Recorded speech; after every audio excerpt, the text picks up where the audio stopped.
What happens when two seasoned business leaders get together? They talk shop, of course. Sit back and listen in as Scott DeLong and Vince Moiso share from their experience around current issues facing executives, entrepreneurs, and their leadership teams. The CEO Podcast starts now.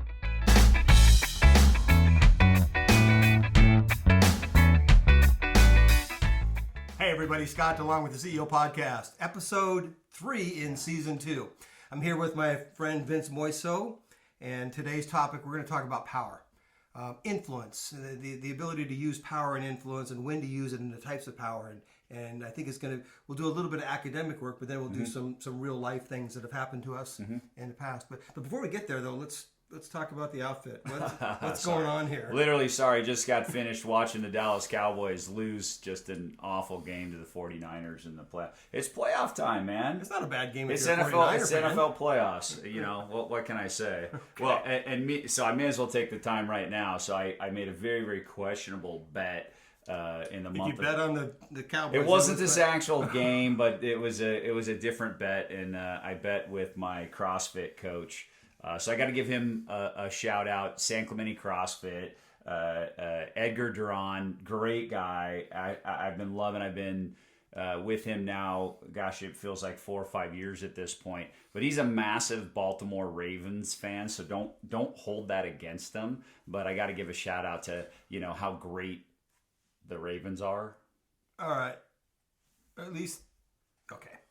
Maybe Good enough. Maybe wink, wink, nudge, nudge. So while we're doing the plugs, what we're drinking today is, this is a California Haze from Feather Falls in Oroville, California. My daughter actually lives in Oroville, and this was part of my Christmas present from her. She brought me down a variety of IPAs from her hometown, and it's actually pretty good. So I'm enjoying that. In addition, though, we have got one of my favorite appetizers going on here. Yeah. So there's a place in Indianapolis that I went to years ago called St. Elmo, and they're famous for a couple things. It's a steakhouse, but they're really famous for their shrimp cocktail. Yeah. And there's a reason for it. It is like, this cocktail sauce is so intense. It's like, I describe it like this. It's a nuclear explosion that goes off in your mouth, and then it goes away. It's like, it clears your sinuses. It is... The horseradish is so strong. It is very bueno. So good. So I ate it there, right? But then I found out that they bottle it and ship it out too. So we get it from time to time. It is so good. Yeah, it is so good. The best cocktail sauce I've ever had. And I had it one time coming over here before. And by the way, guys, no sponsorship going on here. So we're just sharing stuff that we like. We like beer, and there's certain beers that we enjoy. There's some food that we enjoy, and so we just share what we like, guys. Yeah. Yep. That's where we're at. Yeah. So anyway, let's get back to power. Yeah. Please. No more talk about the Ravens or the Cowboys. This has been an area that's been studied in academia for quite a while, and for serious reasons, right? So there's a couple of academics called John French and Bertrand Raven. French is from University of Michigan, and Raven from UCLA. And they read a seminal study on this, and what they said that there are 6 sources of power, and those sources can be split into 2 categories. One category being positional power, the things that you can do with your job, right? And the other is personal power, things that you can do with yourself, where it comes from. So the three that are in the positional power are coercive power, which means punishment, right? I can punish you, I can cut your hours, I can do things like that. Right? Yeah. Demote you. I can put you in a corner office that has no windows. So the punishment. Then there's reward power. Yeah. Bonuses. I can pay you for things. I can get you to do things and motivate you in that manner. Dangle the carrot. And then the third one under the position of power is legitimate power, and that's the authority. Right. Police have that. Right. You're on the street. You get pulled over. They have a legitimate power. I think that's the positional power is probably the most common one that people think of, right? Because that's what immediately came to mind for me. As you're talking about this is if you're a police officer or if you're a judge or a boss, or a boss. Yeah. If you're in an executive role, if you're the owner of a business, right. If you're the president, CEO, these type of things is that there's this position of power. And then there's also positional power, right? So I think they can be two different things, and how you leverage that is an interesting concept. And right? we'll get into that. Let's talk a little bit about the personal power side, which French and Raven talk about, and that there is informational power. So if you have knowledge, if I have some knowledge and you want that knowledge from me, I have a little bit of a power base on that, right? There's expertise power. And that is education, experience, things that sit on a resume come with the expertise power. And then there's something called referent power. And that's a power that's more like an admiration. Who I am, who I can introduce you to, right? If I knew some celebrities and that sort of thing, that would give me a sense of power that I can use as well. So the positional power comes with authority. The personal power comes without authority. And there's ways to use those things and times to use them appropriately. So old school management really laid on positional power. I'm the boss, do what I say, bam, bam, bam, right? Do all those kind of things. Here's your reward. I'm going to give you a bonus for doing these things. And if you don't do them, then you're going to get fired. So you're using all three: authority, the reward, and the coercive. And that's and I call that management. Leadership on the other side now is as it's transitioning in from management to leadership, I see the use of the personal power being much more important and much more effective, although it may take longer to gain than the positional power. It may take longer for you to obtain those things. So it's just kind of interesting from an academic point of view. In the personal power, you would use soft tactics. Soft tactics like inspirational appeal or rational persuasion. Talking you into things because I have this education, I have this knowledge, I can talk you into something.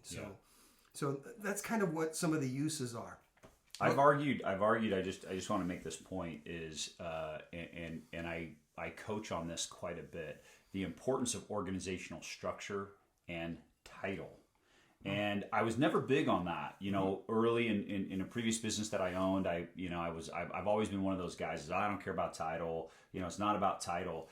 Title is important, and organizational structure is important, especially in the concept of power and understanding that intrinsic value of power.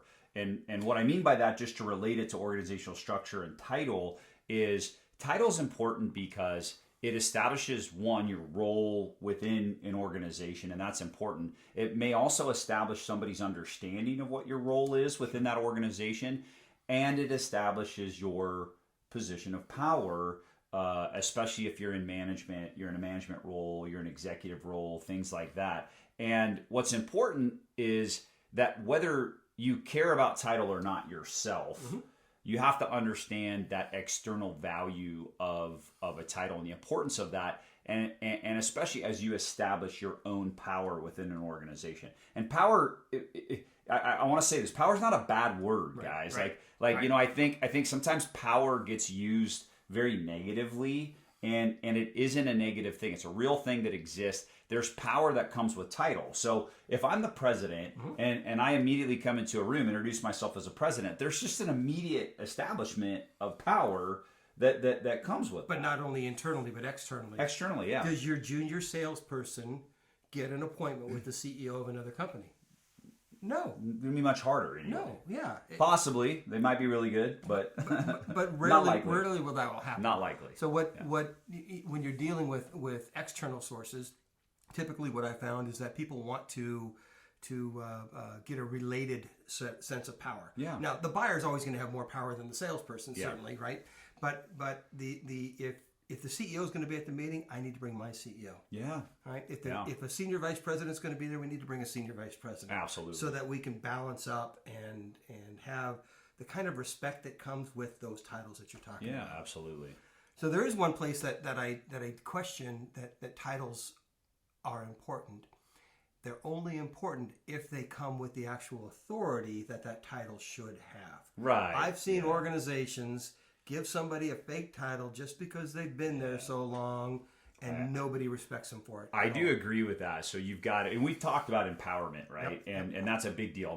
This podcast is not around empowerment, but it is important to mention that. I completely agree with what you're saying, and it's a great point. So you actually have to have you actually have to fill that role. Just because you have the title of vice president, if you're not actually executing as a vice president, people know it. Yeah. They know it internally and they know it externally. Yeah. And so, yeah, you've got to be executing at that level in order. Well, not only executing but presenting at that level. We talked earlier, last season about executive presence. Yeah, executive presence. You have to show up as a senior vice president if that's what your title is. Yeah, I agree. That's very, very important, especially if you're establishing your any sort of power in a position. If the position might be new, whatever that is, and you've got to establish that power, you've got to walk the talk, right? You can actually lose your power in certain cases. There was a scenario. So I was the CEO of my organization, and I was meeting with the senior vice president at a very large hospital chain in San Diego, and it was Friday, casual Friday for them. So I showed up in jeans and a button-down T-shirt. I lost a lot of power that day. The person who was below me, but the boss, because they're the customer, called me out. Yeah. You'd really show up like that for an appointment with us? Yeah. I mean, I shrank 2, 3, 4 levels that day.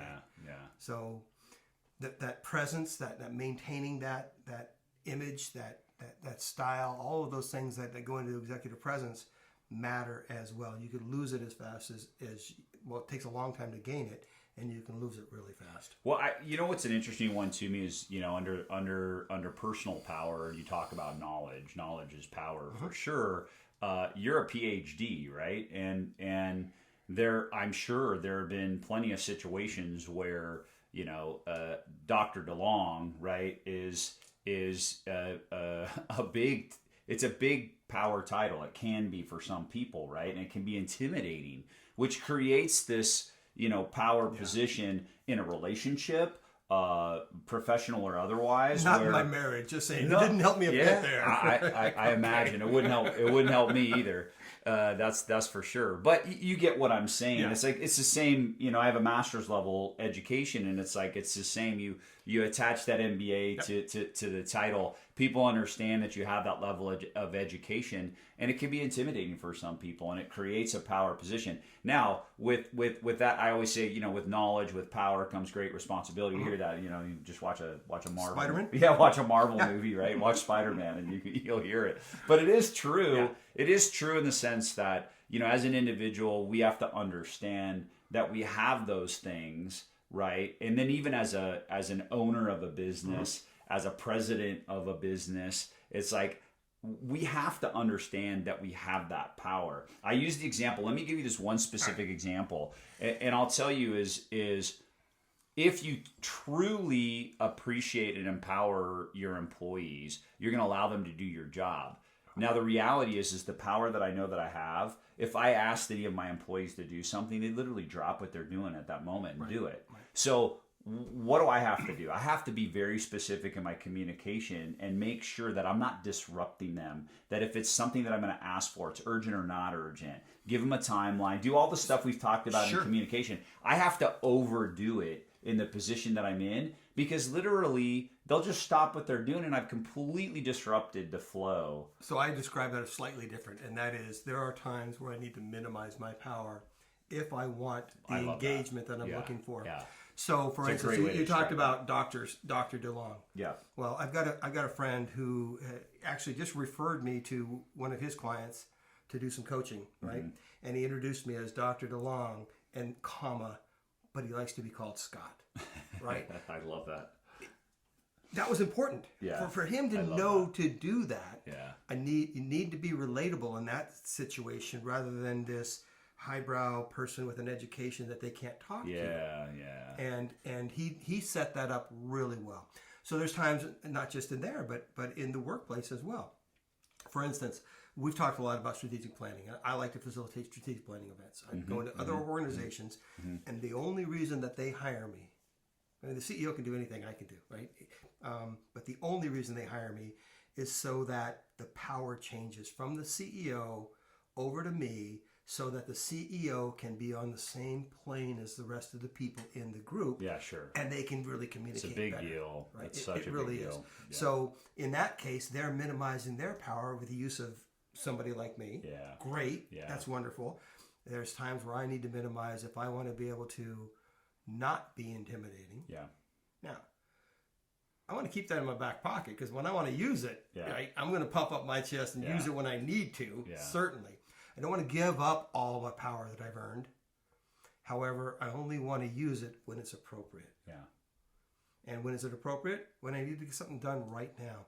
When there is a fire in the theater, I want to be the guy that says, you call 911, you get over there, right? So, right, take that power and use it at that point. Yeah. But most of the time, I want to collaborate. Get back to that conversation that I've had earlier about we are smarter than me. Well, and that's an opportunity. It's interesting that you talk about that because it's an opportunity. I didn't think about this. It's an opportunity to distribute power. Yeah. Right. So when you collaborate, you're distributing power amongst everybody. Yeah. That's really critical. I can't say that I've ever looked at it that way, but as you said that, that's what came to mind for me is the distribution of power can be very important in how you use it. Well, the word empowerment has power in it. Yeah, right? Of course. So when you said, this is not about that, but it is about that. Yeah. So what is our job as a leader? To build more leaders. Yeah. That's our job. Yeah. The job as a leader is to build more leaders. Yeah. And how do you do that if you're just keeping all the power to yourself? Sure. You got to build up everybody else, show that they have the power. You've got it when you need it. Yeah. But if you lead with it, I think it's a mistake. Yeah. I think it's a mistake. So. Yeah. What about so talk to me about this though, because I think where power can come in to play so much is, in negotiations, and I think negotiations happens on a daily basis because I could be just negotiating with another employee hundreds of times a day. I could be negotiating with my boss. I could be negotiating with a teammate. I could be negotiating with a vendor, a customer. Like it really doesn't matter. Like in so many ways, taxi cab driver. you're just constantly negotiating. And I find that interesting that the concept of power can come from your physical, like you just talked about, from your physical presence, where you showed up in a t-shirt when you should have showed up a different way, right? And you showed disempowerment, right, instead of power, just by the way you showed up physically. That's right. It can be the way that I position myself. It can be the way that I shake your hand. Oh yeah, right there. Where I'm you coming, just took the power position. Right, I'm coming up on top, on right? top of me. So I'm going to get it back now. Right. Right. So I'm now getting it back, and I'm taking charge. But just like simple things like that shift a position of power where you sit. I think when I think of interviews, for example, which essentially is a negotiation, right? So in an interview, and it's like how you sit. If you're sitting behind a big desk and I'm putting this wall up in front of us, or am I sitting openly over here? Right. Are we side by side? It's just that you think of just physically how everything is set up. And then once you get into actual negotiations, what about power shift? Well, so it depends on, it goes back to thought that I have is, what is it that I want? Yeah. Right? Yeah. Then what is it I want for the other? And what is it I want for the relationship? Yeah. Yeah. If it's a relationship that I'm looking for, I need to minimize my power and equalize the power. Yeah. That's what I need to do. But if I just want to dominate, because I'll give you an example. So this weekend we just went out to the desert and looked at a lot in Lake Havasu. I got the cash. I'm the buyer. Yeah. I have the power. Yeah. Right? They have the power to say no, but if they want the deal, they've got to do what I want them to do. Yeah. And in that case, I don't care about a relationship with the seller of a lot in Lake Havasu. Yeah. And I'm going to use the power that I have. Right. With the reward power in this case, right? I've got cash. I can give that to you, and you give me that land. And in that case, there are times where I am going to be this big, bad, powerful thing and walk away if I need to. Yeah, yeah. That's not the kind of relationship that I'm looking for in a business setting, in a typical business setting, where I need to go on and have some ongoing relationship. Because if I do that to you, how many times are you going to come to me for a deal? Not very many. Not often. On a one-off, if I'm buying a Slurpee at 7-Eleven, if I'm buying a piece of property somewhere, if I'm doing one thing with somebody, I can exercise all the power I want to get the best deal I want. Yep. That I can get, right? Yeah. But if I want a relationship, that's when I need to equalize the power. Yeah, and absolutely. give and take. I'm not talking about compromise, but I'm talking about equalizing the power so that we both can get something that we want. Back to that win-win thing that you talked about in probably episode 4 Stephen or 5. Covey, right? Like, Yeah. I mean, just go back to Stephen Covey. I mean, you're talking about that as like the best scenario or outcome that you could ever create in any situation is a win-win, right? Yeah. You know, win-win where everybody wins. You know, I think that again, that puts the power on both parties, right? There's a nice distribution of power that shifts, and So in negotiation, it depends on what your ultimate outcome's looking for. For sure. If you just want the transaction and want it done, use all you can get and Yeah. get the best deal you can. Yeah. But if you want an ongoing relationship, you got to try to minimize yours potentially, or you may beef yourself up to equal the other person's power. right. You may need to do that at some time. And how do you do that? Go back to the personal power, the informational, the expertise, and the referent power. Right? Well, you know, I don't care if you're, you know, I'm going back to, you know, the organizational scenario for a second here. And what's funny, what came to mind for me as you were saying all of that is like, you got to realize when you have power. And I think sometimes it's lost on people. And I don't care if you're a supervisor and you're a supervisor of one, right? Yeah.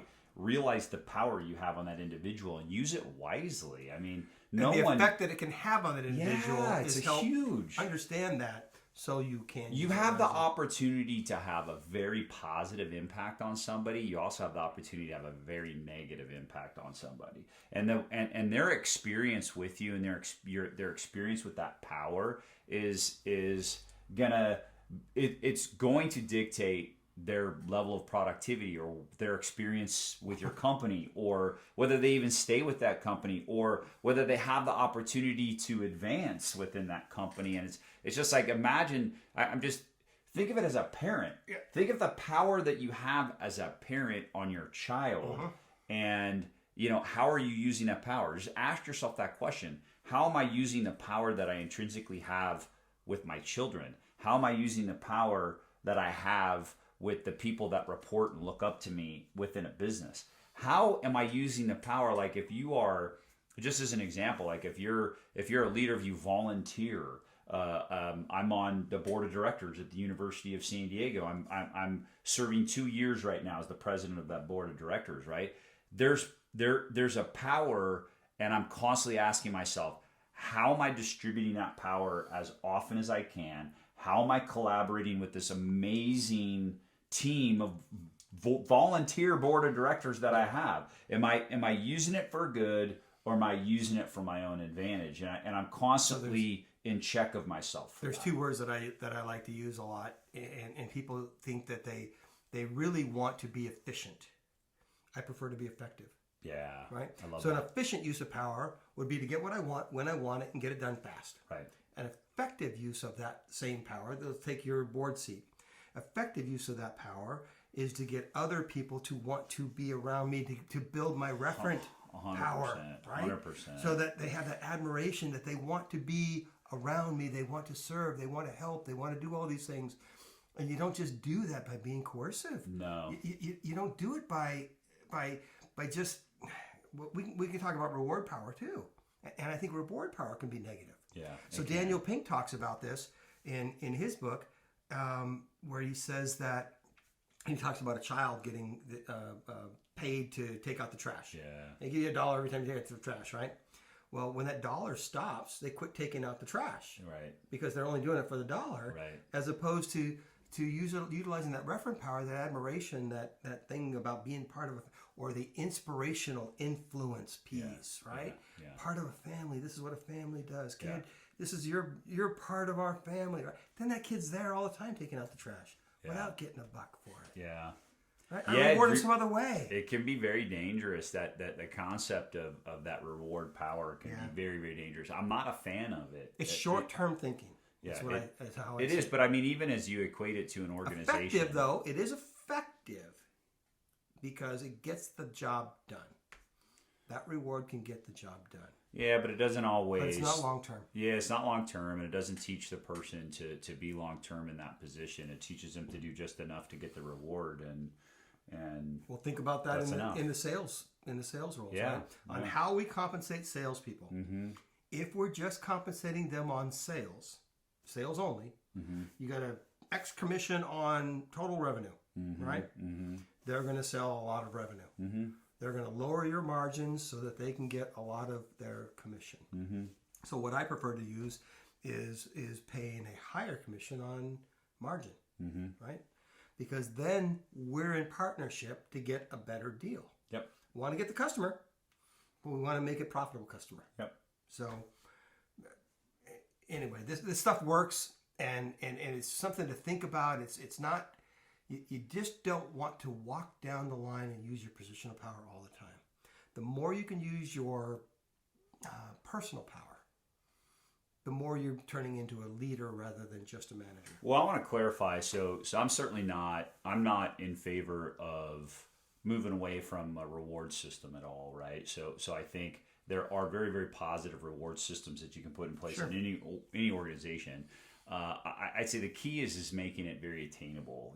So people should get excited for a job well done, and if they get rewarded for it, that's fine, as long as they were empowered to really do something big. And then they're just basically getting recognized for the work that they do.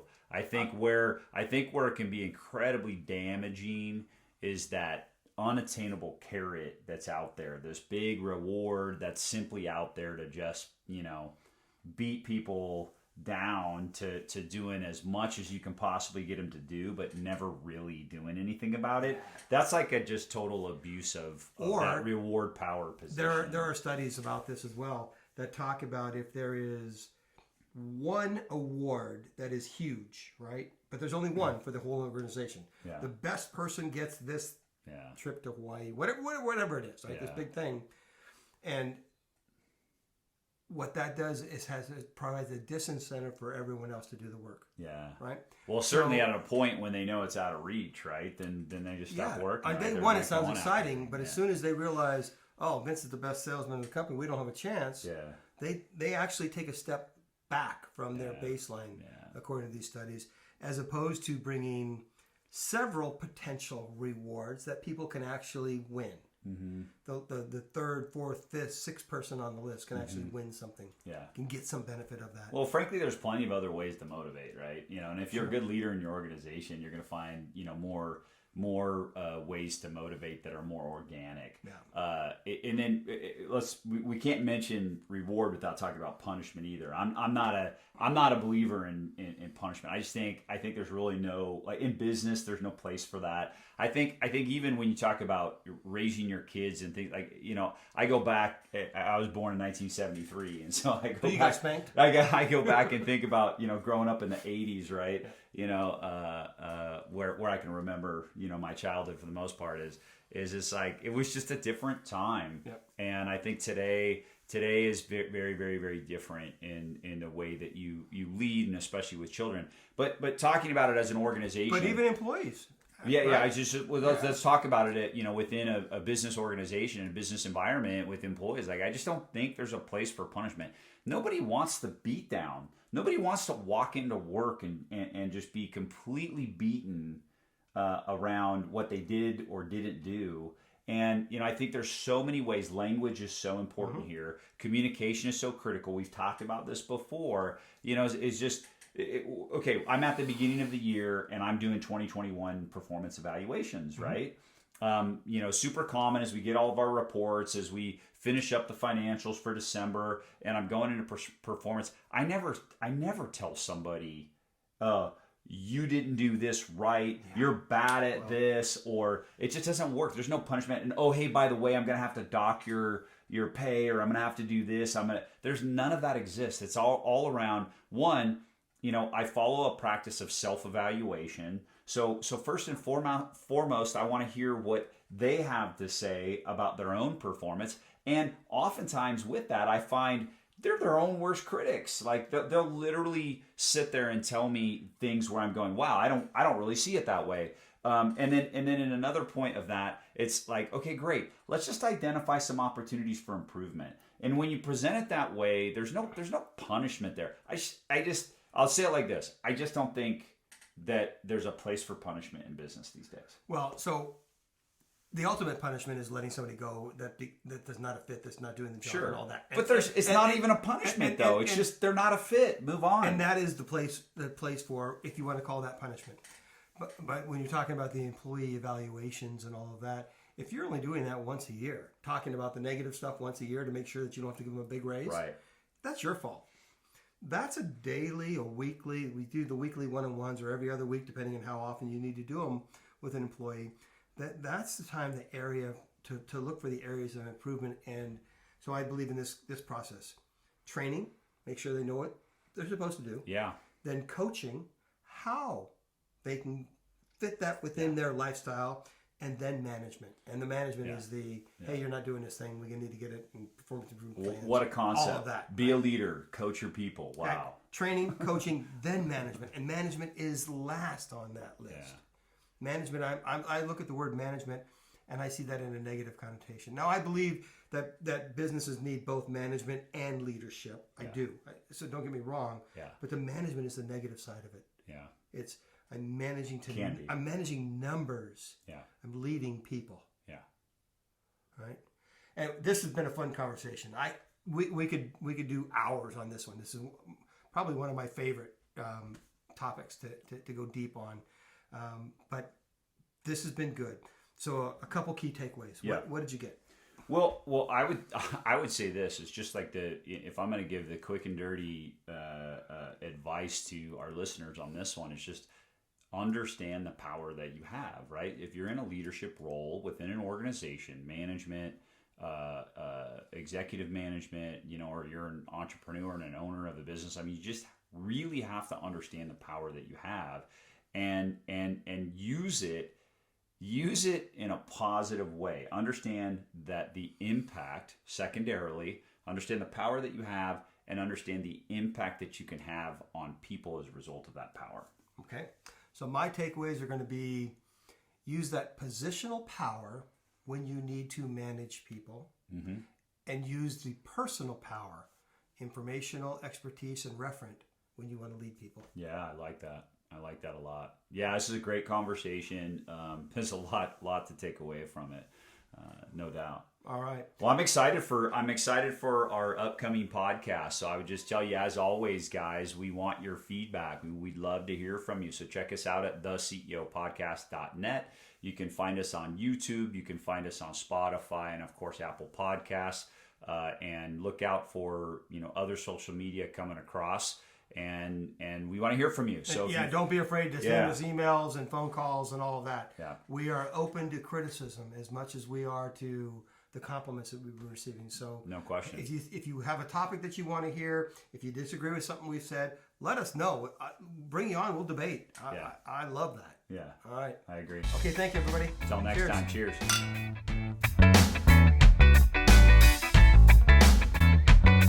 Thank you for joining us for the CEO Podcast. Please visit us at theceopodcast.net, where you can learn more about our co-hosts and listen to past episodes.